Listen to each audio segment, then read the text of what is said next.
नमस्कार दोस्तों। तो यूएस इलेक्शंस के ऊपर आपने कोई ऐसा बहुत बड़ी न्यूज़ या बहुत बड़ी रिपोर्ट काफ़ी दिनों से नहीं सुनी होगी। अब एक बहुत बड़ी रिपोर्ट सामने आ गई है जिसको मैं अगले 10-15 मिनट में आपको बताने वाला हूं और ये सुन करके आपके रोंगटे खड़े हो जाएंगे। तो यूएस इलेक्शंस में अभी तक हमने क्या देखा था कि जो बाइडेन जो हैं वो जो बाइडेन इलेक्शन से बाहर हो चुके हैं, कमला हैरिस उतर चुकी है मैदान में।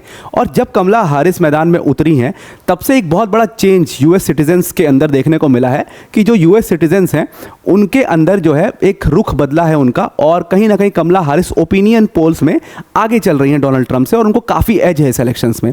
लेकिन जो जियोपॉलिटिकल एनालिस्ट इस पूरे यूएस इलेक्शंस को काफ़ी क्लोजली मॉनिटर कर रहे हैं वो ऐसा कह रहे हैं कि देखो, भले ही ये ओपिनियन में एज है अभी कमला हैरिस को, जो पूरा अपना प्रचार वगैरह कर रही हैं, एडवर्टीजमेंट कर रही हैं, फंड रेजर्स जगह जगह कर रही हैं, उसकी वजह से उनको ज़रूर एक एज है। लेकिन लास्ट में जब आप देखोगे इस इलेक्शंस को तो वहाँ पर डोनाल्ड ट्रंप को एक बहुत सीरियस एज मिलेगा और वो जीत जाएंगे इलेक्शन, क्योंकि एक उनको बहुत सीरियस एज है। क्योंकि यूएस के जितने कॉरपोरेट हाउसेस हैं, जितने बड़े बिजनेस हाउसेस हैं, जो पैसे वाले लोग हैं, वो कहीं ना कहीं डोनाल्ड ट्रंप को पूरी तरीके से इस इलेक्शन में सपोर्ट कर रहे हैं। तो अब यहाँ से एक बहुत बड़ा सवाल खड़ा होता है कि आखिर ये कॉरपोरेट हाउसेस या बिजनेस हाउसेस डोनाल्ड ट्रंप को सपोर्ट क्यों कर रहे हैं? ऐसा क्या रीज़न है? क्या बिजनेसमैन हैं डोनाल्ड ट्रंप एक, इसलिए ये लोग सपोर्ट कर रहे हैं, या उनको कुछ मॉनेटरी बेनिफिट हो रहा है इनके आने से? तो उसको आज हम समझने की कोशिश करते हैं और वो बात अब गोल्डमैन सैक्स ने भी बोल दी है। तो गोल्डमैन सैक्स की एक रिपोर्ट आई 2024 के यूएस इलेक्शंस के ऊपर। अब ये गोल्डमैन सैक्स कौन सी चिड़िया का नाम है अगर आपने नहीं सुना है तो गोल्डमैन सैक्स बेसिकली एक इन्वेस्टमेंट बैंक है और दुनिया के जो बड़े इन्वेस्टमेंट बैंक में गोल्डमैन सैक्स का नाम आ जाता है। अगर पहले नंबर पे आपको पता होगा तो अमेरिकन सेंट्रल का नाम आता है, और दुनिया का दूसरे सबसे बड़ा इन्वेस्टमेंट बैंक अगर देखोगे आप तो गोल्डमैन सैक्स है। जेपी मॉर्गन चेज है, उसके बाद मॉर्गन स्टैनली, बार्कलेज, ये सारे जो लाइन से आपको नाम मैंने बताए, जिसका नाम आपने सुन भी रखा होगा इन सबका, ये सारे इन्वेस्टमेंट बैंक्स हैं और ये दुनिया के टॉप मोस्ट इन्वेस्टमेंट बैंक्स में से आते हैं। तो इसीलिए गोल्डमैन सैक्स की जब रिपोर्ट आती है तो वो हमारे लिए बहुत इंपॉर्टेंट हो जाती है और उसको समझना भी बहुत इंपॉर्टेंट हो जाता है। अब गोल्डमैन सैक्स ने अपनी रिपोर्ट में ये बताया कि भाई देखो, S&P 500 की जो कंपनीज हैं उनको काफ़ी नुकसान होने वाला है अगर कमला हैरिस की सरकार आती है। ये नुकसान जो है वो 5% तक का हो सकता है कॉर्पोरेट टैक्स में, और उनके लिए जो ये 5% है ये काफ़ी ज़्यादा है। अब ये S&P 500 क्या है? S&P बेसिकली एक कंपनी है, पब्लिकली फंडेड कंपनी है, और S&P अपने टॉप यूएस के 500 जो टॉप कंपनीज होती हैं बाय रेवेन्यू, उनकी एक लिस्ट निकालती है। मतलब कि 500 जो सबसे बड़ी कंपनी है जो एक तरीके से यूएस इकॉनमी को चला रही हैं, ये उनकी लिस्ट है S&P 500 की। और उन कंपनीज को अगर कमला हैरिस की सरकार आती है तो उनको 5% तक का कॉर्पोरेट टैक्स में नुकसान हो सकता है कॉर्पोरेट टैक्स की वजह से।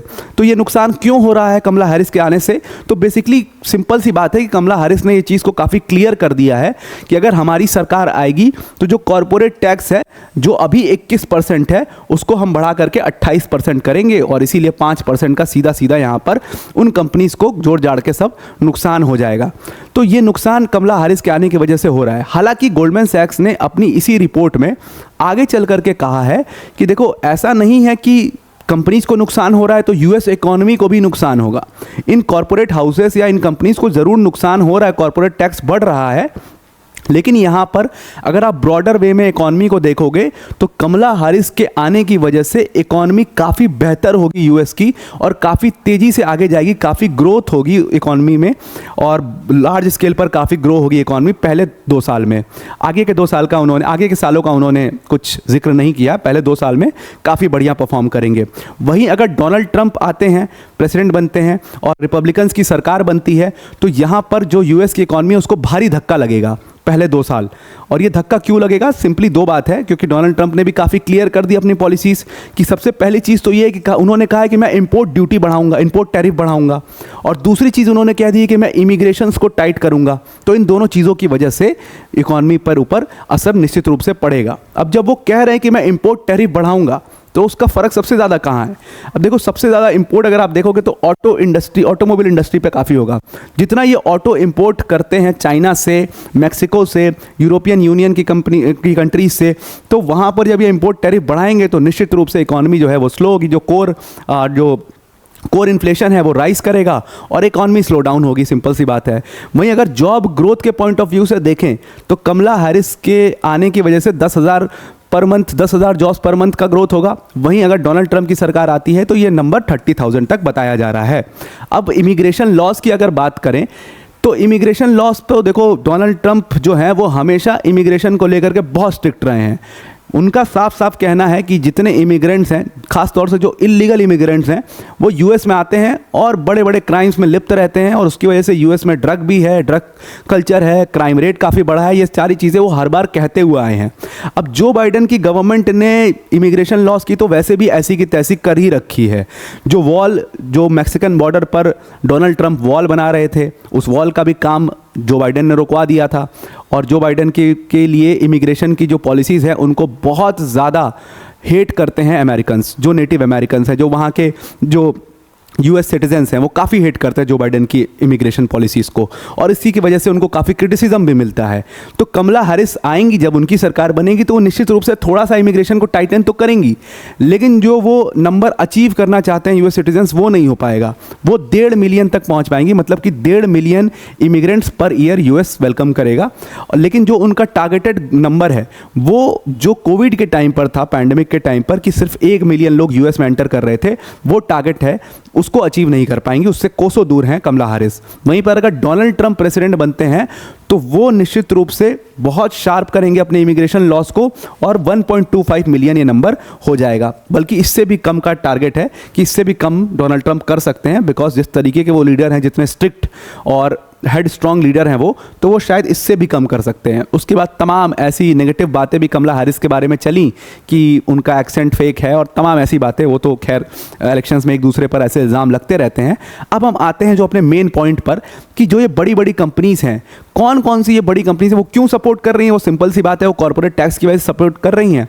लेकिन ये कौन कौन सी ऐसी बड़ी कंपनीज़ हैं जो डोनाल्ड ट्रंप के पीछे हैं और छुपे रूप से पीछे हैं। कुछ तो बहुत सामने से भी उनको सपोर्ट कर रही हैं और कुछ छुपे रूप से भी उनको सपोर्ट कर रही हैं। जिसमें छुपे रूप से अगर हम बात करें तो एक्सॉन मोबिल है। अब जो एक्सॉन मोबिल के पिछले सीईओ थे, जिनका नाम था रेक्स टिलरसन, वो तो एक घोषित रिपब्लिकन थे और इसलिए उस टाइम पर वो डोनाल्ड ट्रंप के सेक्रेटरी भी थे। तो इनकी बात तो खैर हटाई दीजिए। खैर आप इस कंपनी का आप आइडियोलॉजी समझ गए होंगे, और ये जो पूरी एक्सॉन मोबिल कंपनी है, ये हमेशा से डोनाल्ड ट्रंप को किसी ना किसी तरीके से सपोर्ट करते हुए आई है। तो ये तो खैर रेक्स टिलरसन पिछले बार सपोर्ट कर रहे थे डोनाल्ड ट्रंप को। अगर अब की बात की जाए 2024 में, तो इस कंपनी का क्या रुख है, तो अभी तक पब्लिकली इस कंपनी ने एंडोर्स नहीं किया है किसी को। और एक खबर उड़ी, एक अफवाह उड़ी यूएस के अंदर में कि एक्सॉन मोबिल के सीईओ से डोनाल्ड ट्रंप की बात हुई और फंड रेजर वगैरह की इन लोगों ने आपस में बात की है। हालांकि कंपनी ने इसको सीधे तौर पर नकार दिया है कि ऐसी कोई हमारे बीच में बात नहीं हुई है, लेकिन अंदर खाने बात यही है कि एक्सॉन मोबिल जो है वो डोनाल्ड ट्रंप को पीछे से पूरी तरीके से सपोर्ट कर रही है। Exxon Mobil one of the biggest companies of the oil industry, आप जानते ही होंगे इनका नाम। और वेनेजुएला का जो पूरा इशू है वो इस कंपनी की वजह से ही है, एक्सॉन मोबिल की वजह से ही है। दूसरी कंपनी जो है उसकी बात करें तो यहाँ पर आपको स्टीफन स्वाजरमैन दिख रहे हैं, और स्टीफन स्वाजरमैन ने पब्लिकली, मतलब सामने से ये एंडोर्स कर दिया है डोनाल्ड ट्रंप को। हालांकि यही स्टीफन स्वाजरमैन जो हैं वो पिछले इलेक्शंस में पूरी तरीके से खिलाफ थे डोनाल्ड ट्रंप के, और पिछले इलेक्शंस में नहीं, पिछले इलेक्शंस होने के बाद पूरे तरीके से डोनाल्ड ट्रंप के खिलाफ हो गए थे और जो बाइडन की बहुत अच्छी अच्छी तारीफ़ें करते थे। अब ये स्टीफन स्वाजरमैन हैं कौन, ये इतने इंपॉर्टेंट क्यों हैं, तो ये ब्लैकस्टोन के को फाउंडर हैं। अब if you know what is Blackstone और व्हाट इंपॉर्टेंस क्या है ब्लैकस्टोन की पूरे अमेरिकन मार्केट में। अब ये तो 2 कंपनीज़ के नाम बताइए। आप मॉर्गन चेस के बारे में जाकर के पढ़ लीजिए, आप सिकोया कैपिटल के बारे में जाकर के पढ़ लीजिए। All these companies are supporting Donald Trump completely. इसीलिए जो जियोपॉलिटिकल एनालिस्ट इस पूरे इलेक्शंस को काफ़ी क्लोजली मॉनिटर कर रहे हैं, उनका कहना यह है कि देखो ये ओपिनियन तो अभी चलता रहेगा, बट एट दी एंड जब इस इलेक्शन के फाइनल स्टेजेस आएंगे, आपको तब दिखाई देगा पैसे की ताकत क्या होती है, और डोनाल्ड ट्रंप क्लियर मेजॉरिटी से इलेक्शन जीतते हुए नजर आएंगे उस टाइम पर। लेट्स सी, इलेक्शंस आएगा तो ये सारी चीज़ें पता हो चल जाएंगी, जितने ये क्लेम्स एनालिस्ट द्वारा किए जा रहे हैं कितना सच्चाई है इन क्लेम्स में।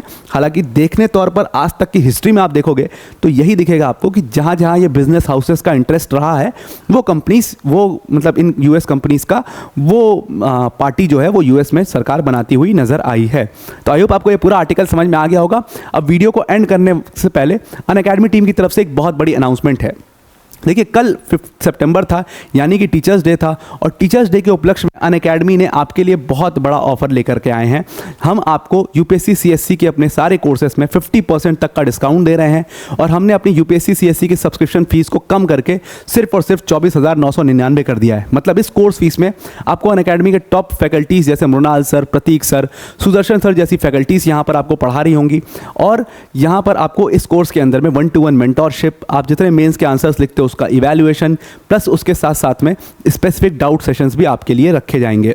तो अगर आप इस कोर्स को इस डिस्काउंटेड प्राइस पर अवेल करना चाहते हैं तो डिस्क्रिप्शन में हमने एक लिंक दिया हुआ है, उस लिंक पर क्लिक करिएगा, और जहां पर यूज कोड का ऑप्शन आएगा वहां पर आप APYT10 यूज करना, तो आप इस कोर्स को अवेल कर पाओगे। तो आई होप आपको पूरा ये आर्टिकल समझ में आ गया होगा।